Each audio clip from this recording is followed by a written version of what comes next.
नमस्कार दोस्तों।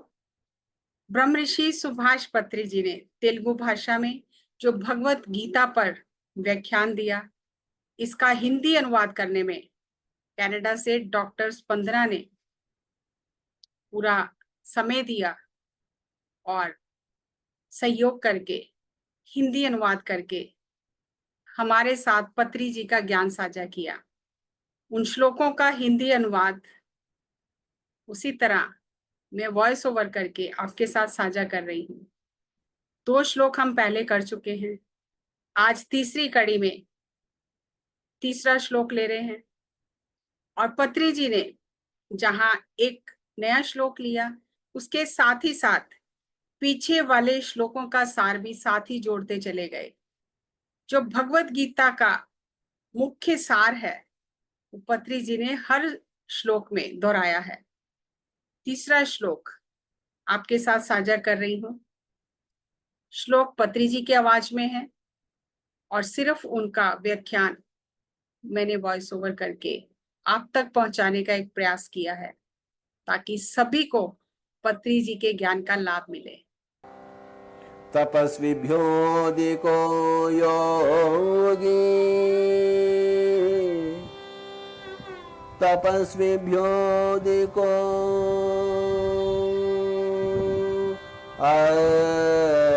तपस्विभ्योऽधिको योगी ज्ञानिभ्योऽपि मतोऽधिकः कर्म्यभ्यश्चाधिको योगी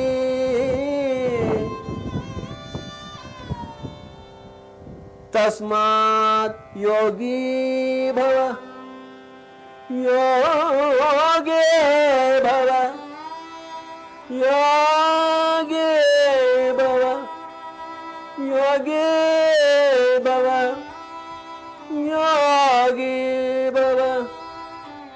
अर्जुन अर्जुन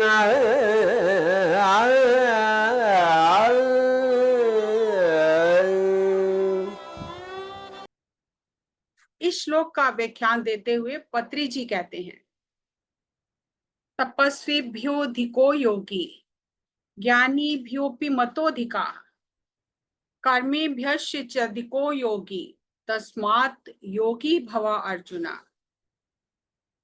हे अर्जुन, तुम नर तत्व में हो, तुम विषाद में हो, तुम योगी बनो, ध्यान अभ्यास करो, तुम सांख्य योग करो।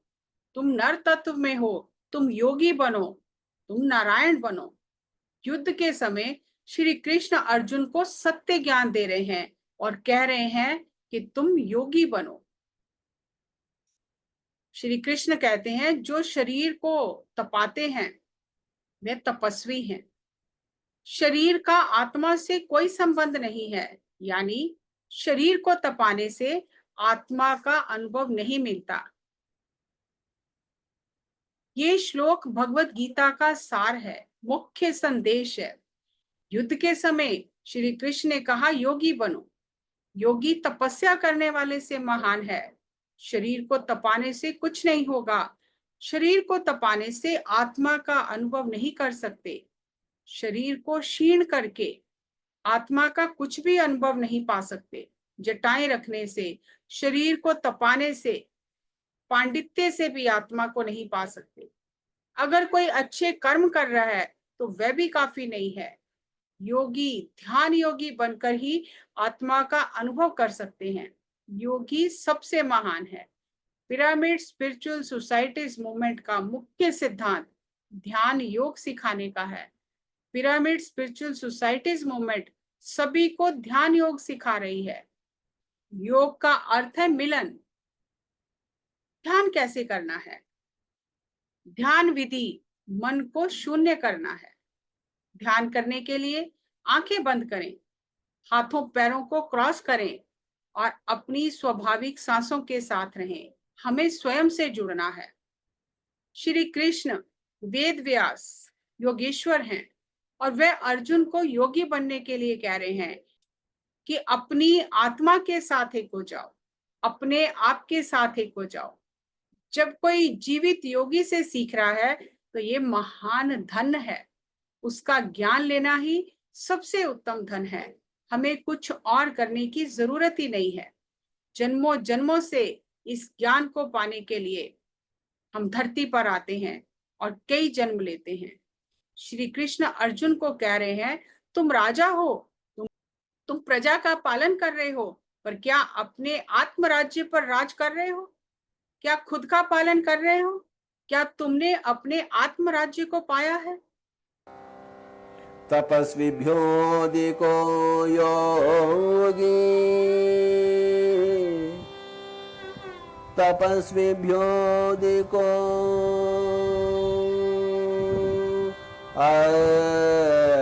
तपस्विभ्योऽधिको योगी ज्ञानिभ्योऽपि मतोऽधिकः कर्म्यभ्यश्चाधिको योगी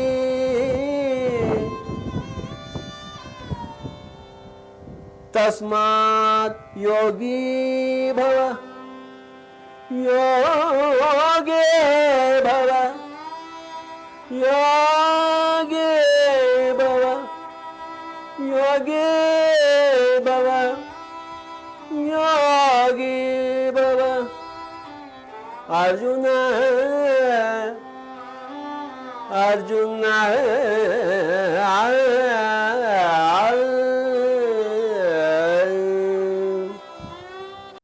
हे अर्जुन, तुम योगी बनो। हे हिटलर, तुम योगी बनो। हे वीरप्पन, तुम योगी बनो। नर से नारायण बनो। हर नर को नारायण बनना है। अपने आत्मराज्य में प्रवेश करो। जो शरीर को तपा रहे हैं उनका शरीर से एकत्व है, आत्मा से एकत्व करना है, और आत्मा से एकत्व करने के लिए योगी बनना है। जो बुरे कर्म कर रहे हैं वह भी ध्यान योग से योगी बन जाएंगे, तभी बुरे कर्म छोड़ देंगे। वह शरीर के स्तर पर जी रहे हैं, उन्होंने अभी आत्मा को नहीं जाना। जब आप आत्मा के स्तर से बात करते हो तो वहां कोई उम्र नहीं है, कोई लिंग नहीं है, ये सब शरीर के स्तर पर है। आत्मा के स्तर पर कोई लिंग, कोई उम्र नहीं है। अगर कोई हमसे पूछे आप कौन हो, जो कोई ये कहता है मैं 10 साल का हूं, मैं 20 साल का हूं, मैं फला फला हूं, मैं उसका बेटा हूं, मैं स्त्री हूं, मैं पुरुष हूं, या अपनी डिग्रियां बताने लग जाते हैं, अभी हम शरीर के स्तर पर हैं। मैं सावित्री देवी रमन राव का पुत्र हूं। नहीं, मैं सावित्री देवी रमन राव का पुत्र नहीं, मैं आत्मा हूं। हमें सर्वप्रथम पहले अपनी आत्मा को जानना है। माय डियर फ्रेंड्स, मैं शरीर नहीं आत्मा हूं।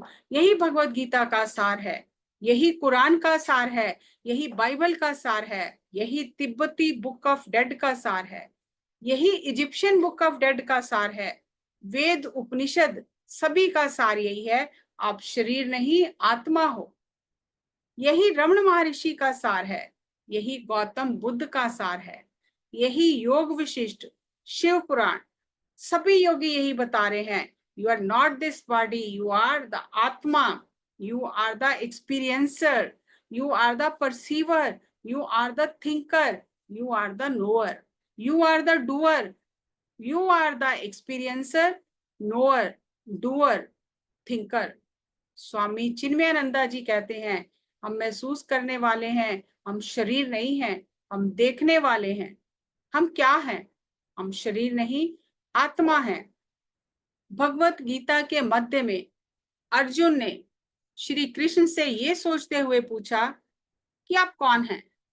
कृष्ण मेरे मित्र हैं, मेरे चचेरे भाई हैं, मेरे जीजा हैं, एक राजा हैं।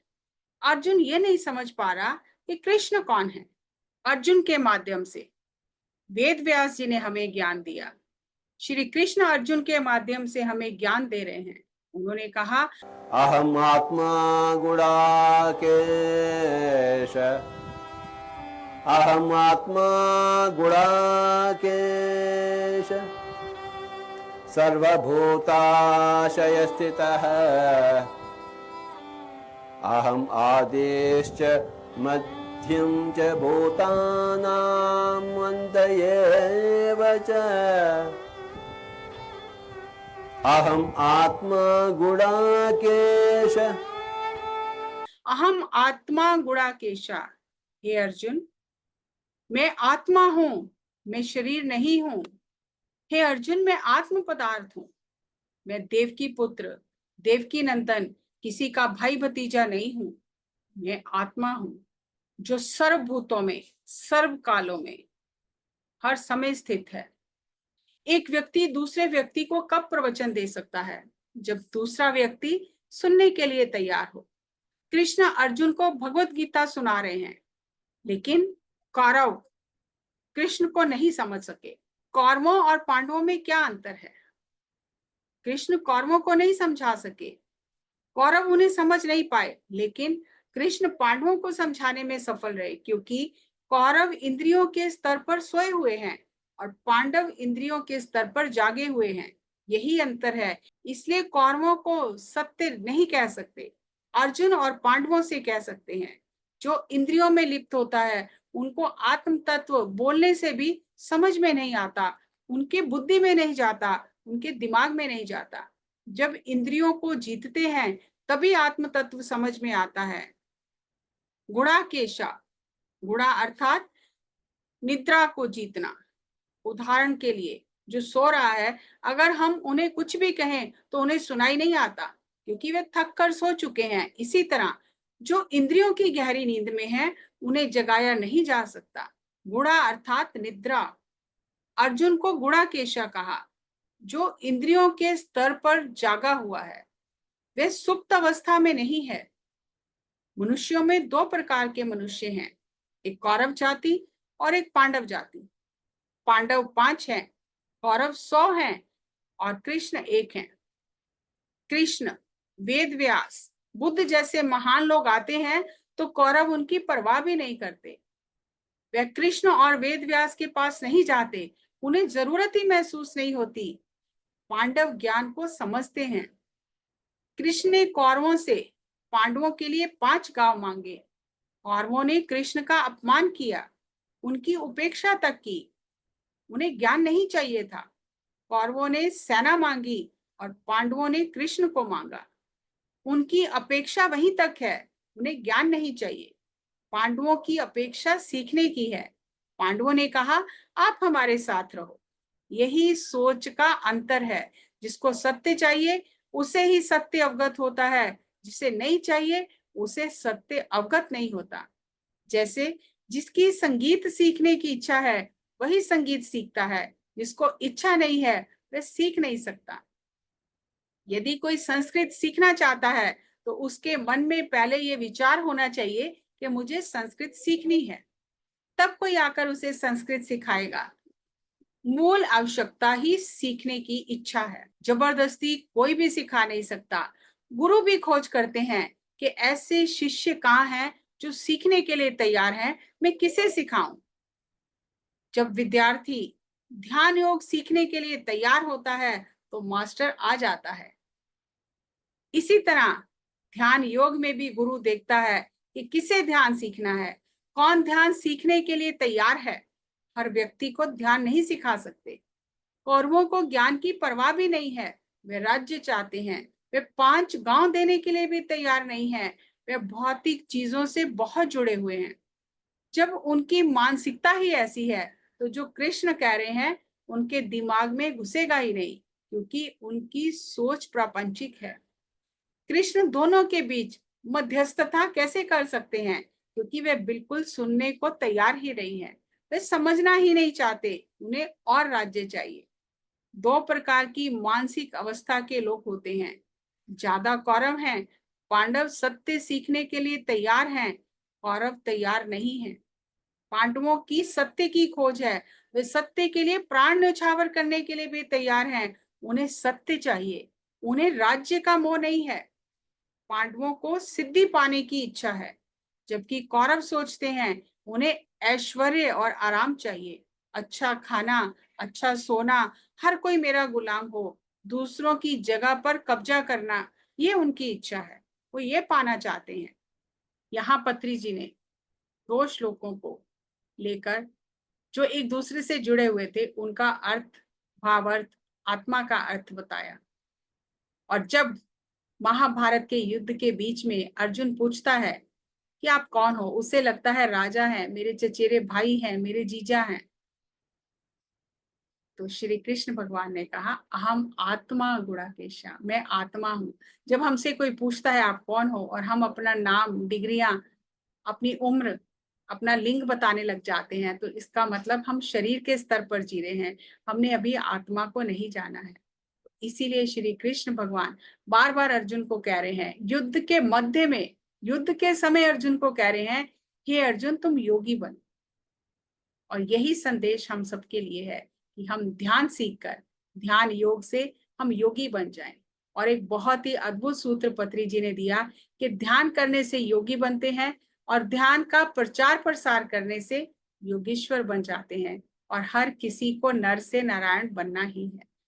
ये था पत्री जी द्वारा दिया गया श्लोक का अर्थ, भावार्थ, अंतरार्थ और आत्मा के स्तर का अर्थ। इसे बार बार सुने, अपने दिल में बसाएं। आप इसे ज्यादा से ज्यादा लोगों के साथ साझा करें ताकि सबको पत्री जी की ऊर्जा का और उनके ज्ञान का लाभ मिले। अगली कड़ी में एक नए श्लोक के साथ पत्री जी के ज्ञान को आपके साथ साझा करूंगी। तब तक नमस्कार, धन्यवाद।